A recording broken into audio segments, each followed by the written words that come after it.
जाइए श्रेया, आपने बीटेक किया है जी सर। लेकिन बीटेक के पहले 1 साल गैप किया है आपने। जी सर। गैप क्यों किया है? सर आईआईटी जेईई की प्रिपरेशन कर रही थी। प्रिपरेशन कर रहे थे। अच्छा, आपने आईआईटी जेईई की प्रिपरेशन क्यों किया? सर पीसीएम मैंने लिया था, तो उसके बाद मुझे जो सबसे हाईएस्ट एजुकेशनल क्वालिफिकेशन इंस्टीट्यूशंस हैं उसके लिए अच्छा, उसको करने के बाद आप प्रशासनिक अधिकारी बनना चाहती हैं और मान लीजिए आप पीसीएस हो गए तो इसके बाद क्या करेंगे फिर? सर पीसीएस से मैं सेटिस्फाई हो जाऊंगी क्योंकि वही मेरा एंड। मुझे तो नहीं लगता कि आईएएस भी फिर बनना चाहेंगी। एज भी है कि नहीं अभी? अभी आपकी एज बची है आईएएस? सर एज बची है। सर मैंने यूपीएससी के लिए ट्राई भी किया था सबसे पहले, बट उसके बाद फिर से 2-3 अटेम्प्ट में नहीं हुआ, फिर मैंने पीसीएस फोकस कर दिया आप। अच्छा, आप ऑडिटर भी हैं? जी सर। पीसीएस के थ्रू है? No sir, SSC CGL. अच्छा, सीजीएल के थ्रू है। और आपका ब्रांच क्या रहा है बीटेक में? Sir electrical engineering. इलेक्ट्रिकल रहा है। 12th में क्या क्या रहा है? Physics chemistry maths computer. Physics chemistry और मैथ्स। मैथ रहा है। अच्छा, ये बताइए कि चेन रिएक्शन क्या होता है? सर चेन रिएक्शन होता है कि एक रिएक्शन दूसरे नेक्स्ट रिएक्शन को ट्रिगर करता है एंड देन कंटिन्यूसली चेन बनती जाती है। तो मतलब कैटलिस्ट कहाँ पे होता है ये? सर अभी तो मैं ये याद कर पा, जैसे न्यूक्लियर रिएक्टर्स होते हैं उसमें चेन रिएक्शन देखा जाता है। अच्छा, न्यूक्लियर रिएक्टर में होता है जी। और परमाणु बम में नहीं होता है ये? जी सर, एटम बम में। हाँ। उसमें भी होता है। जी सर। टोकामेक रिएक्टर क्या होता है? Sorry sir. Plasma reactor. Sir इसके बारे में मुझे जानकारी नहीं अच्छा, है। सूर्य और तारों में जो ऊर्जा उत्पन्न होती है, क्या उसमें कुछ अंतर है? सर सूर्य तो सबसे हाईएस्ट जो सोर्स ऑफ एनर्जी है वो है। तारों में उससे कम है। बेसिकली सन को जो बोला जाता है कि स्टार में सबसे ज़्यादा वो उसको। आप कंफर्म है जो बता रही हैं? कुछ अंतर है या नहीं? ऊर्जा के स्रोत में कुछ अंतर है? सर स्टार्स भी अलग अलग ऊर्जा उत्पन्न करते हैं, तो उसके हिसाब से उनका एनर्जी एंड कलर उसका आता है। बट सूर्य क्योंकि हम अर्थ के पास में है कंपेयर टू अदर स्टार्स, तो इसलिए हमें वो ज़्यादा एनर्जी। अच्छा श्रेया, आप ये बताइए, ये नीला ड्रम का विभाग क्या है? सर सॉरी, एक बार आप रिपीट कर सकते हैं? नीला ड्रम। नीला ड्रम, यस सर। जो आजकल फैमिली रिलेशंस में प्रॉब्लम्स की वजह से उनको क्राइम इश्यूज बढ़ गए हैं, तो जो एक पार्टनर होता है वो दूसरे का क्राइम करके मर्डर करके एंड उनको डिस्पोज करता है बॉडी को नीला ड्रम में। ये खुल के बताइए, पार्टनर बताइए या स्त्री पुरुष का मैटर था वो? Yes sir. कोई और तीसरे का मैटर था? सर स्त्री पुरुष का ही। अभी तो जो केसेस देखे हमने तो उसमें ज़्यादातर से स्त्री की तरफ से क्राइम देखा गया था। तो पुरुष को बॉडी को नीले ड्रम में वो लोग डिस्पोज करके केमिकल डाल के उसको रख देते ताकि बाकी सोसाइटी में। अच्छा, लोग बता रहे हैं कि मतलब महिलाएं कह रही हैं कुछ, हम नहीं कह रहे हैं जी। ये क्रिया के विरुद्ध प्रतिक्रिया है, क्या सही है क्या? सर ये मतलब ऐसे होता है, न्यूटन्स लॉ भी है कि एक रिएक्शन होता है उसका, मतलब एक एक्शन होता है उसका रिएक्शन होता है, बट उसका सोल्यूशन वायलेंस नहीं है। उसका सोल्यूशन है कि मतलब आपस में बातचीत करें, हम लोग रिजॉल्व करें इश्यूज़ को, कॉन्फ्लिक्ट रेजोल्यूशन पे ध्यान दें, तो उस तरीके से हम लोग अच्छा, एक सोल्यूशन। आप शादीशुदा हैं, ठीक है? हस्बैंड क्या करते हैं? सर सॉफ्टवेयर इंजीनियर में। ठीक है। और आप अपने ससुराल में रहती हैं? जी।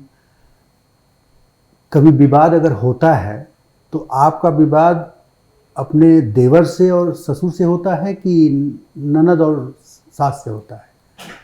खुल के बताइएगा। जी सर। क्योंकि चीज़ें छुपी नहीं है। किससे होता है? सर हम लोग आपस में वैसे तो बातचीत करके सॉल्व करने की कोशिश करते हैं। तो ये होता किसके साथ? होता ऐसा ज़्यादा भी मुझे टाइम एक्चुअली इन लॉज के साथ नहीं मिला है, तो अपने हस्बैंड के साथ ही। अच्छा, ठीक है। हाँ, श्रेया वर्किंग भी है ना? जी सर। पहला इंटरव्यू है श्रेया? Yes sir. इसके पहले कभी नहीं दिया कहीं पे भी? सर मॉक इंटरव्यूज मैंने दिए हैं। नहीं मतलब रेगुलर इंटरव्यू पोस्ट के लिए कहीं नहीं दिया वैसा? चेस खेलते हो श्रेया? जी सर। वक्त मिलते हैं? सर मैं थोड़ा टाइम निकालने की कोशिश करती हूँ इसके लिए। किसके साथ खेलती हो? सर ऑनलाइन या फिर अपने हस्बैंड के साथ। ऑनलाइन ही तो न्यू एजुकेशन पॉलिसी के बारे में जो ये ऑनलाइन चल रहा है, इसको कैसे देखते हो आप? अच्छा है? इसके क्या इम्पैक्ट्स हैं सोसाइटी पे? सर न्यू एजुकेशन पॉलिसी का जो उसका एम था वो तो होलिस्टिक एजुकेशन पे था एंड क्या है holistic education? Holistic education sir ये जैसे पहले की एजुकेशन जो पॉलिसीज़ होती थी वो सिर्फ प्राइमरी एजुकेशन पे ना फोकस करके सेकेंडरी एंड टर्जरी पे ज़्यादा फोकस था। यहाँ पे 5-3-3-4 इन्होंने डिवाइस किया है ये। तो जो प्राइमरी एजुकेशन से लेके टर्जरी तक सारे जो लेवल्स हैं उस पर फोकस है एंड इसके साथ ही वोकेशनल एजुकेशन को इंक्लूड किया गया ड्यूरिंग द इनिशियल ईयर्स, ताकि बच्चा स्टार्टिंग से ही थोड़ा थोड़ा आइडिया रहे कि क्या आगे चल के हमको किस टाइप का जॉब करना है, किस टाइप का उसका training. And third point sir artificial intelligence technology को इंक्लूड किया गया इन द एजुकेशन सिस्टम। तो मेरे हिसाब से तो न्यू एजुकेशन पॉलिसी का ओवरऑल एक डाइवर्स उसका पर्सपेक्टिव रहा है एंड इसीलिए होलिस्टिक हम लोग इससे अचीव कर सकते हैं डेवलपमेंट। होलिस्टिक डेवलपमेंट, गांधी को सुना है? गांधी के बारे में एजुकेशन के लिए उन्होंने क्या सोचा था, क्या बोला था, कुछ ऐसी चीज़ें? जी सर, गांधी जी ने ये बोला था जैसे हम लोग अपने प्रैक्टिकल एग्जाम्पल से ज़्यादा सीखे। एक 3H की थ्योरी दी थी उन्होंने, सुना है? सर एजुकेशन के लिए सर एग्जैक्टली मैं रिकॉल नहीं कर पा रही हूँ 3H, बट उनका गुरुकुल बेस्ड उनका सॉल्यूशंस थे एंड कार्य करते वक्त ही बच्चा सीखे एंड उसको अप्लाई करे, ये rather than rote learning sir. 3H का है हेड, हैंड एंड हार्ट। जी ठीक है, मतलब बौद्धिक विकास भी हो, भावनात्मक विकास भी हो और रोजगार भी मिले। जी तो जो ये न्यू एजुकेशन पॉलिसी है इसमें स्किल बेस्ड डेवलपमेंट या एजुकेशन बहुत चल रही है। जी तो क्या आपको लगता है उससे रोजगार मिलने की संभावना है हिंदुस्तान में? जी सर वोकेशनल एजुकेशन या स्किल डेवलपमेंट तो सर ज़रूरी है, क्योंकि हमारा डेमोग्राफिक डिविडेंड अब टुवर्ड्स द एंड पहुंच रहा है, तो इसीलिए हमको ज़रूरी है कि स्टार्टिंग से ही, क्योंकि अभी तक जो हमारी एजुकेशन रही है वो बहुत ज़्यादा रोड लर्निंग पे फोकस रही है एंड जो हमने सीखा वो हम अब प्रैक्टिकली इतना टेक्नोलॉजी चेंज हो रही है तो बहुत अप्लाई नहीं कर पा रहे हैं उन स्किल्स को। फॉर एग्जांपल मैं इलेक्ट्रिकल का ही देखूं तो मशीन्स जो हमने पहले सीखा अब बहुत चेंजेस आ गए हैं, सेमीकंडक्टर आ गए हैं, तो उसी तरीके से अगर हमारा डायनेमिक रहे सिलेबस एंड वो ही चीज़ हमें स्कूल में पढ़ाई जाएगी तो सर बेटर आउटपुट रहेगा सर। अभी लखनऊ में कुछ प्रदर्शन हो रहे हैं ईरान को लेके, जो मीडिया में बहुत छाया था। जी सर। वो लोकेशन तो मुझे याद नहीं कहाँ हो रहा था वो, हाँ क्या कहते हैं उसको, कुछ पुराना है सर चौक में था जी, कोई, मतलब मुस्लिम मुगल पीरियड का कुछ बना हुआ था क्या स्ट्रक्चर? सर रूमी दरवाज़ा शायद। अच्छा, कौन सा दरवाजा? रूमी दरवाज़ा। क्या है वो? सर वो एक टर्किश गेट बनाया गया था। अच्छा। हेरिटेज मॉन्यूमेंट है जो कि सिंबल है इंडो इस्लामिक आर्किटेक्चर, टर्की से भी इंस्पायर्ड कुछ। उसकी और कुछ खास बातें हैं? सर इसके अलावा सर मतलब ओवरऑल एक एम्प्लॉयमेंट प्रोवाइड करने के लिए वहाँ जो लोकल्स थे उस टाइम में मतलब मुगल्स उस महल में जो रूमी दरवाजे के उस पार महल है उसकी कुछ और खास बातें थी क्या? जी सर। अच्छा, बराए मामबारा। जी हाँ। सर सर बराए मामबारा की खास बात यह है कि उसमें सॉलिड पिलर्स नहीं यूज़ किए गए हैं, जो उसकी सीलिंग है वो राइस हस्क से बनी गई है एंड अपार्ट फ्रॉम दैट जैसे जो नवाब आसफ़-उद-दौला ने उसको बनवाया था तो फैमिन आया था उस टाइम पे, सो एम्प्लॉयमेंट पर्पस से उसको बनवाया गया था। हमने तो सुना है कि वहाँ पे कोई अगर चला जाता था या किसी महिला को वहाँ कैद कर दिया था तो वो निकल नहीं पाती थी, ऐसा कुछ है क्या? मैं देखा नहीं। सर उसमें एक रूम मतलब है हॉल टाइप का जिसमें भूल भुलैया उसको बोलते हैं। अच्छा, जी सर। तो क्या है उसमें ऐसा? सर उसका पर्पस तो ये है कि स्टेबिलिटी प्रोवाइड करना स्ट्रक्चर को, उस तरीके से उसका डिज़ाइन है एंड बट उसमें थोड़ा सा लाइक ऐसा है कि जाने के रास्ते काफ़ी सारे हैं बट लौटने का कम है रास्ते। तो मॉल गए हैं आप? जी सर। मॉल जाते हैं ना? जी सर। तो मॉल में एंट्री के लिए कई रास्ते होते हैं और एग्ज़िट के लिए एक ही रास्ता होता है, और मुग़ल काल में भी वहाँ पे एंट्री के लिए बहुत सारे रास्ते, तो एग्ज़िट के लिए एक ही रास्ता था। तो दोनों को अगर हम देखें तो क्या इसमें देख सकते हैं, कोई खास बात दिख रही है क्या बाजार को लेके और व्यवस्था को लेके? वहाँ की कुछ बातें हैं क्या? सर सिक्योरिटी पर्पस से देखा जा सकता है। जैसे आप मॉल में एंट्री करते हो तो जम से एसी की हवा आती है, गर्मी में जी। जा रहे हैं, आप उतरते हैं गाड़ी से जी। अपने और जाते हैं तो बहुत तेज एक ठंडी हवा आती है, मन जी। आपका चिल्ड हो जाता है, जी बहुत अच्छा लगता है और आप एंट्री कर लेते हैं और सारे सामान आपको उपलब्ध हो जाते हैं। लेना होता है टूथपेस्ट लेते हैं आप 5 केजी अलग से बादाम, है ना? जी जी तो क्या इसने लोगों की ज़रूरतों को बढ़ाया है जिसकी वजह से दिक्कतें आ रही हैं? ये सही है कि गलत है? कैसे देखा जा सकता है इसको? जी सर, एक एक तरह से सही मतलब कंज्यूमरिज्म तो बढ़ाते ही है मॉल्स, लेकिन उसके मॉल्स का ओवरऑल इकोनॉमी में बहुत बड़ा योगदान है, तो उस हिसाब से इकोनॉमी में किसकी इकोनॉमी में? 1% वाले में कि 90% वाले में? सर ओवरऑल इकोनॉमी कंट्रीब्यूशन है मॉल्स का, और कभी-कभी हम लोग को जो ज़रूरत का जैसे सामान नहीं भी पता होता है, बट कोई बात नहीं। हाँ अच्छा, ये हिंदू क्या है? हिंदुस्तान और मुस्लिम लीग, इन दोनों में जो हिंदुस्तान और पाकिस्तान के बंटवारे को लेके सबसे ज़्यादा जिम्मेदार आप किसको मानते हैं? मुस्लिम लीग को कि इस नारे को?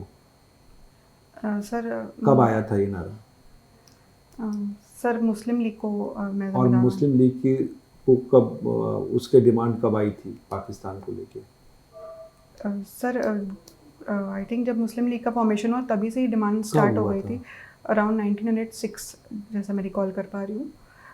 तो कब से पाकिस्तान की मांग कर रहे थे? एग्जैक्टली पाकिस्तान की नहीं, बट सेपरेट इलेक्टोरेट का बात स्टार्ट हो गई थी फिर 1900। और ये हिंदुस्तान वाला नारा कब आया था? सॉरी सर, ये मुझे किसके याद साथ एसोसिएटेड है ये? सॉरी सर, मैं याद नहीं कर पा रही राष्ट्र और राष्ट्रीयता में कोई अंतर होता है? सर राष्ट्र तो सर राष्ट्रीयता एक फीलिंग है, एंड राष्ट्र पूरे कंट्री नेशन को और नेशन। नेशनलिटी, है ना? जी सर। तो बस इतना ही है, फीलिंग का मामला है और कोई मतलब नहीं सर है। नेशन मतलब नेशंस एसोसिएशन। राष्ट्र का निर्माण भौगोलिक देन है कि मनुष्य की देन है? सर दोनों का मिक्स आई कैन से। कैसे? सर मतलब ज्योग्राफी से ही थोड़ा बहुत डिफाइन होता है जहाँ पे लोग सेटल होते हैं, एंड एक एक्सपेंशन जो होता है राष्ट्र का, उसके उसके बॉर्डर्स जो डिफाइन होते हैं, तो फिर उसके बाद फाइनल डिसीजन तो मनुष्य का ही होता है कि जो जो हमारे टॉप लीडर्स हैं वो डिसाइड करते हैं। जी मतलब अगर मान लीजिए जोग्राफिकली हिमालय को हटा दें बीच से, हिमालय को बीच से हटा दें जी हिंदुस्तान के बॉर्डर से, नेपाल से, तो फिर क्या होगा? सारे देश एक हो जाएंगे? नहीं नहीं सर, ऐसा नहीं है। फिर सर वो तो गवर्नमेंट के अकॉर्डिंग बाउंड्रीज डिसाइड हुई है। तो जो भारतीय संस्कारों में वसुधैव कुटुंबकम की बात करते हैं उसमें तो हम लोग को एक्सेप्ट कर लेना चाहिए इसे। अगर सीमाएं खत्म हो जाएं जी सर। तो अच्छा ही है ना, सब एक ही देश हो जाएगा तो किसी को दुश्मनी नहीं रह जाएगी, कोई परेशानी नहीं रह जाएगी। जी सर, बट मतलब प्रोज एंड कॉन्स दोनों ही इसके हैं। अच्छा जी अच्छा, इजराइल और ईरान का तो युद्ध के बारे में आप जान रहे हो ना अभी? जी सर।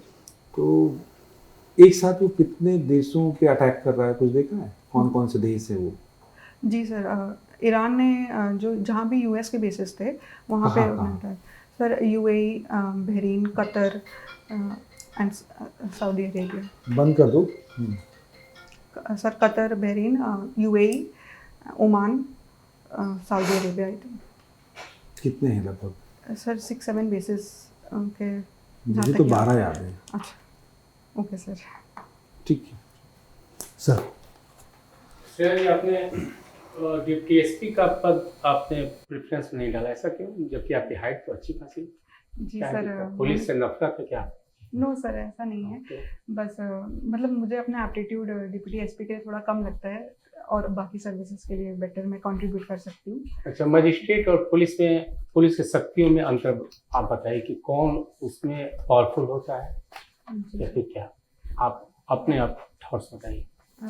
सर पुलिस का काम थोड़ा सा लॉ एंड ऑर्डर में, specifically crime related and law and order maintain करने का थोड़ा दायरा इसका सीमित है। एंड जो मजिस्ट्रेट है वो बहुत सारे और functions like quasi judicial function, civil court की तरह भी एक्ट करते हैं, तो इस तरीके से मतलब उनका थोड़ा सा वाइड है उनका पावर्स मजिस्ट्रेट का। अच्छा, वो मजिस्ट्रेट शब्द जुड़ा किस लिए है?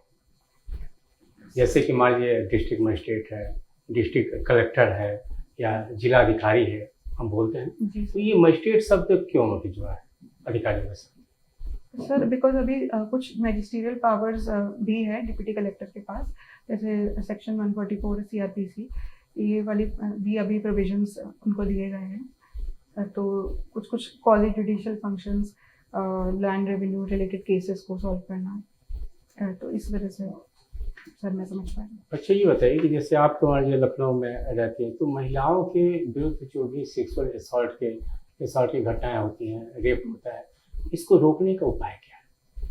कैसे आप इसे एक व्यापक तौर पर, व्यापक पैमाने पर आप रोकने का प्रयास करेंगे? कानून व्यवस्था तो आप इससे तो हल होने वाला नहीं है, जी सर। तो इसके लिए क्या हम लोग करें बैठ?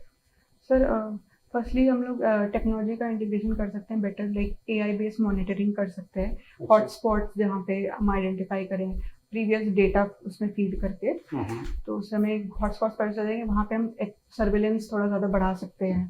एंड उसके अलावा सर जो transport safety and street lighting, ये सब हम इंश्योर करके ये वैसे सब कुछ तो ये आपके एपस्टीन फाइल जो खुली है, एक से एक ऐसे ऐसे लोग जो कि तथाकथित माने जाते हैं, काफी जागरूक लोग हैं, काफी पढ़े लिखे बौद्धिक वर्ग है, इनके द्वारा ये सब घटनाएं हुई, तो फिर ये छोटी मोटी चीजों से क्या कुछ सॉल्यूशन हम लोग को मिलेगा?